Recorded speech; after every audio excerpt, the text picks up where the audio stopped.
Ang unang pagbasa og ang atong ebanghelyo naghisgot og mga magtiayon nga way anak.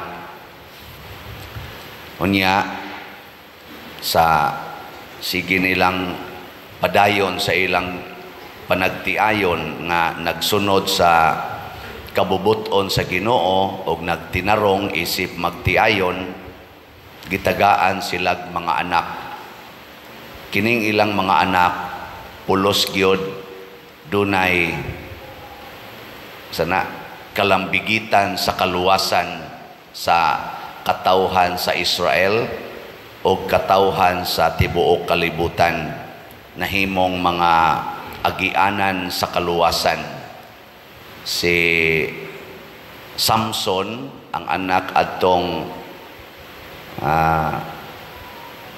Manoah, nagplano ang Ginoo nga mo'y muluwas nila sa mga Pilistihanon, kay mao man to'y ilang mga ligong kaaway nga mupildi gid nila kanunay. Nya si Juan nga magbubunyag, anak sad ni Isabel og ni Zacarias, nagplano sad ang Ginoo nga maoy muandam sa katawhan para sa pag-abot na giyot sa tinuod nga manluluwas. So nakita nato nga kini di ay panagtiayon, kini bang pagtipon sa babae o sa lalaki dihas kaminyoon, dili di ay importante ang anak.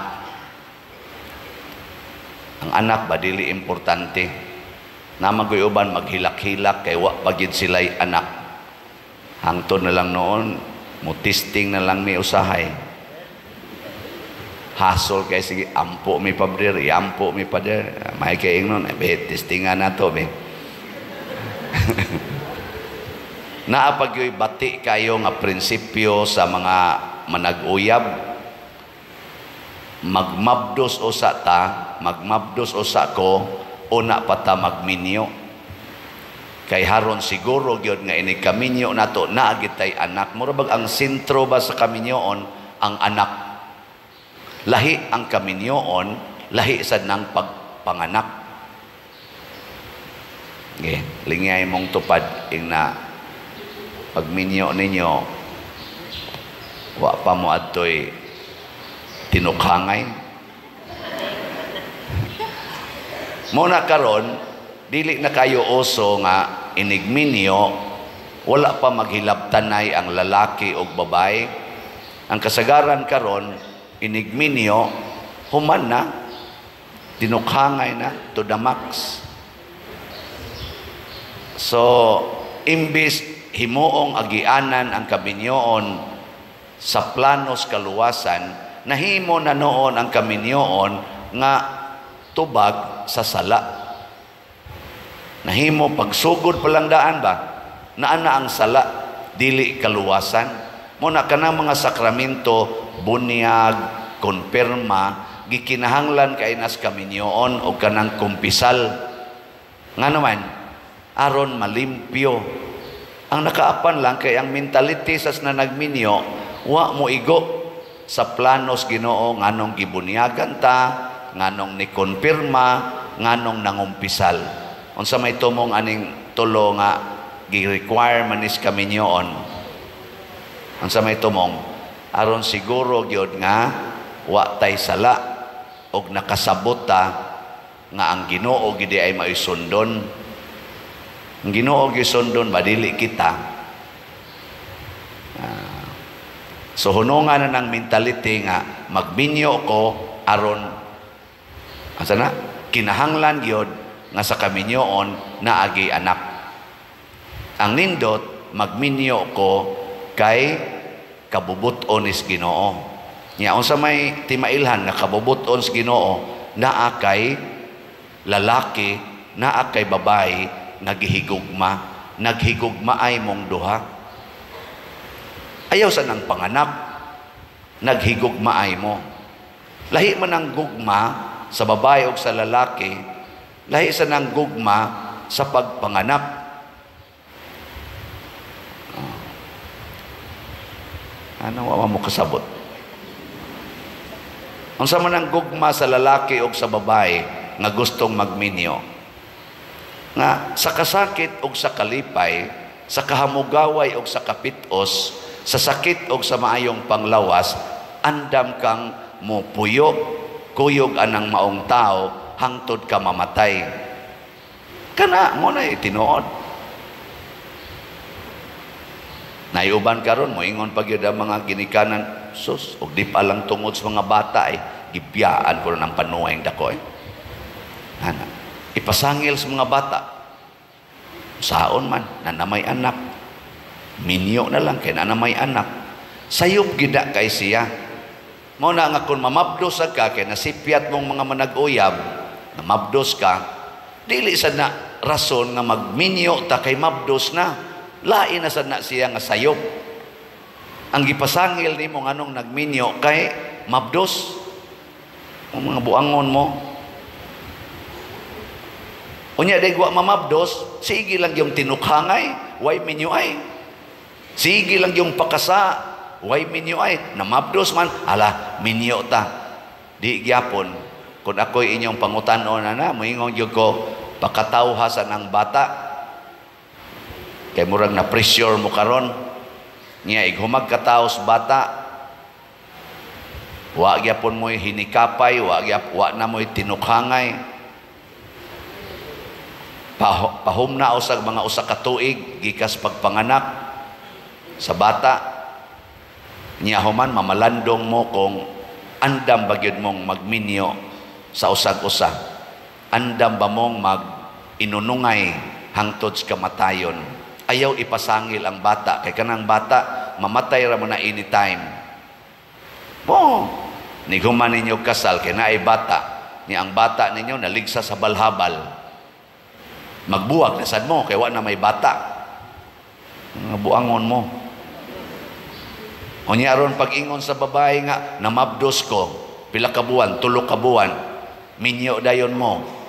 Pag 5 ka buwan, nalaglag ang bata, magmahay ka, alimal, hinayak makugminyo aning buang ana. Ayaw ipasangil sa bata, ayaw ipasangil sa pagkaminyo. Ni aron dili makapasangil, inig kamabdos sa babae kung pananglitan yung nagbinuang mo, pagkamabdos, ayaw sa pagbuwag sa mong puyo, ayaw pagtipon. Nasa uban mingon, nganong nagtipon naman mo ron, nganong gapuyo-puyo mo ron, namabdos man ko pader, mo nang nagtipon mi.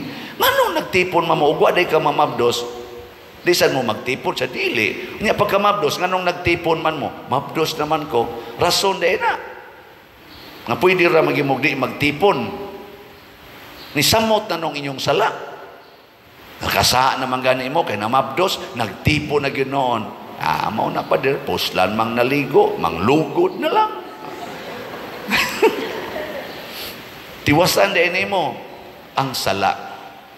Mo nag-describe gidinhi nga si Zacarias o si Isabel nagpuyo sa matarong nga kinabuhi atubangan sa Ginoo. Di lang atubangan sa tao, kay para sa mga tao, sa lawayon man to silang duha kay way anak. Sa ilang panahon sa una, basta minyo mo niya, naniguang na lang mo, way anak, mura kag tamayon. Mo bitaw si Isabel, pagkamabdos niya, ingon, gikuha na gyud ang kaulawan nga di anako. Uwaw kaayos man nagtiayon nga way anak sa una, pero nagtinarong sila sa ilang panagtiayon, hangtod na tiguang sila. O kining maong pagtinarong nila ni Zacarias o ni Isabel, nahimong basihanan sa Ginoo nga anhin ako iagi ang introduction sa kaluwasan, ang maguna aron pag-andam sa tinuod nga kaluwasan. So unsa man day requirement gyud sa tinuod nga managtiayon? Una, kanigyong maturity sa huna-huna o kasing-kasing. Unsa may maturity sa huna-huna o kasing-kasing? Nga nakasabot ka nga kining imo karong gipangasawa, kining imong gipamana, kabubuton is Ginoo base sa inyong attraction sa usag-usa nga gusto mong magminyo. Ako sa una, na-attracted man gyud ko atong akong mga uyab. Napo man to kabuk akong nagian nga uyab, pero ang pito ato gitawag nila sa to'y term na tusuna katong mga batanon pata na fling-fling na asay puppy love. Ginana, no? Kana bang murag gugmas itoy, no? Kana bang itoy nga di gyud tininood ba? High school, di among ko ato kauyab-uyab og daghan-daghan, pero pag college na nako 20 na may akong edad ato, pag college tinarong na gitong ako. Naingon na gyud ko pang minyo ay na gini. Ana. Nya kay pang minyo ay man, nya naaman ko sa simbahan nag-alagad, ni saa jud ko sa akong kaugalingon. Bisag pagsugod na kong panguyab, mga 15 man tingad akong edad ato, nakauyab kong sugod. Ako na sa ko dito ra sa kahogan ba kanang mga mangarga sa dito. Nangasunog sang naong sa init. Ay pulos mami dito mga kargador. Pling-pling. Pero ni saad na ko sa kong kaugalingon, di gyud ko makig premarital sex. Di gyud ko buhimo ana. Ako yung unahuna inighuman gyud kasal, una pa gyud ang sex. O kaluoy Ginoo, ako gid na siyang natuman. Mao nang pertin ako rong mahaya. May pa. Wa jud ko nagmahay. Ngano man kana manggong maturity sa hunahuna og dire magbase na kung kamao ba kang mupugong sa imong kaugalingon. Kanang bata nga dili pa matured, mailhan na nimo kay mangihi panas banig or sa iyang higdaanan. Di ka pugong sa pangihi. Di sana siya kapugong sa iyang paghilak. Kalit lang naghilak, bisag daghang tao, di pa na matured. Pero kanang matured nga tao, kamaong mo pugong. Muna ang atong simbahan, ang minimum age sa magminyo, sa ato ng simbahan na, sa canon law, o pa na mausab, nga ang babae kinahanglan 14 anyos, ang lalaki 16 anyos. Muna yung minimum age sa atong simbahan. Nya tungod kay ang civil kaning requirement 18 man, mo nang ning dinhi labi na din sa Pilipinas ning kuan sa daning adjust pod ta aron dili daghang hasol, di man nato ma-register ang 14 og 16, kanang ato na lang sang iigo og 18 ang minimum age. Atong gi level ba sa atong family code sa Pilipinas. Pero sa atong yung simbahan, pwede gyud kaslon ang 14 og 16.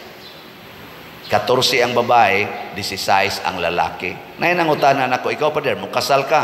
Nako mukasal gyud ko basta matured. Sa unsa man pagkahibaw nga matured na sila, nakuha sila nag-sex. Gusto silang magminyo kay naghigugmaay pero wa sila mag-sex. Matured na. Kanang kamaong mo pugong ba? Pero kanang 31 edad, 35 edad nagminyo pero nanay anak, immature na. Wa nay klaro. Bisag 40 pay edad, nya nagpuyo-puyo na, mga immature na.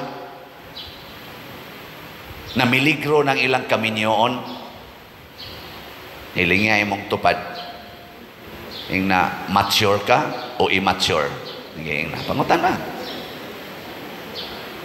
Kanang nagsugod naghilabtanay sexually nga uyab pa lang, mga immature na, di kapugong. Sama na bang pataka lang kag pangihi, mangihi lang ka diya puste, mangihi lang ka diya ng daghang tao, atubang pa, hinguyab pa, nga ana pa, mga immature na, di ka mo aninaw sa palibot, unsa man ni angayan ba ni dinhing mangihi ko ani, ana. Kana bitang magbiyahe ni, nya kay hiyo na kay ko ingko pangitag ihianan gar kanang ato akong driver bus Edgar ingon day siya ingon niya kani pa dir nako wa ka makakita na daghang tao na kana ganing balay na may libon pa dir nako niya ga clerical ra ba ko mo ingon lang pare ay pataka lang ko ana murag iro nako di pa lang ko pare sugot ko diha dapita nya atur sa unahan kani pa dir nako hawan kay istanan siya ablihi lang ng pultahan ako o niya ang moagi nga mga kuan makakita na pari ay taka lag pangihi Kanang managana ta ba? Kamao kang mupugong dito na las unahan. Oy, sus, inighikap, lahos yung layog, lahos yung kuot, buangon ka. Di na angay minyoon, di angay minyoon. Sa ako lagi ng standard. Kanang kamaong mupugong, kanabang inig tinusikay ninyo, dinhira takotob. Ana. Inig aksyog, dulhog, skamot, ayaw sa. Dinhin na lang kotob. Mangundang na ta. Magtiam-tiami mong ba? Lami at pero unsa man, kinahanglan yung undangon, kaya nga naman, dili paron mao ang panahon. Mao na siya. Matured ka. Sama sa nang mukaon ka, di ka patuyag kaon, hangto na lang no di nakahapit ka barog. Nga din hinakotob ang imong gikaon. Igdugab ni mo gawas ng pansit. Buangon ka. Dili ka matured. Kanang inom, hangtod yun magsarasay, hangtod yun nga musawom siyuta, kana dili na matured nga pala inom. Kamao kang mutanaw asa ang limit, maunay matured. Di ka magpadalang sa imong emosyon. Nga naman, kanang emosyon para nas mga immature. Kinahanglan doon naging maturity nga mo temper sa imong emosyon asa ra ni kutob. So kamong magbinyo, mahimo mong agianan sa kaluwasan, apil na sa naming magpari, basta matured ta. Ngayon sa may matured person, sama ni Zacarias, sama ni Isabel, o katong mga si asawa ni Manoah, kanunay nagampo sa Ginoo, nagtuman sa sugo sa Ginoo, bisan pa ang ilang gipangandoy, wa na matuman. Bisan pa ang ilang pangandoy nga mga anak, wa na matuman. Muna si Maria sa dog si Jose, matured, wa maghilabtanay, pero nisugot nga mamabdos si Maria. Nga naman, kabubuton mas Ginoo. Ang tinuod ay matured persons nga angayang magminyo, kana gyong kamaong musunod sa kabubuton sa Ginoo, dili musunod sa kabubuton sa tao. Kay kasagaran kining atong tawhanon nga kabubuton, immature in relation to morality. Kasagaran gyud. Kana dayng mag same-sex union, purti gyud ka immature. Murag way buot. Sa tinudanay lang. Ngano man, wa ka kahibaw nga ang pagminyo agianan manas kinabuhi, unsaon pag-agis kinabuhi anang inyong gihimo nga pulos man mo laki, pulos man mo babae. Pagkamabaw sa inyong nasabtan, kana ra gyung gitawag og emotional satisfaction. How about the spiritual satisfaction and the social satisfaction? Imagine magminyo ang tanan, parihas na babae ug lalaki, mga matay tang tanan, kay wa nay mga bata nga manggawas gikan sa taguangkan sa mga babae. Socially dangerous, spiritually dangerous, emotionally immature. Manindog ng mga matured.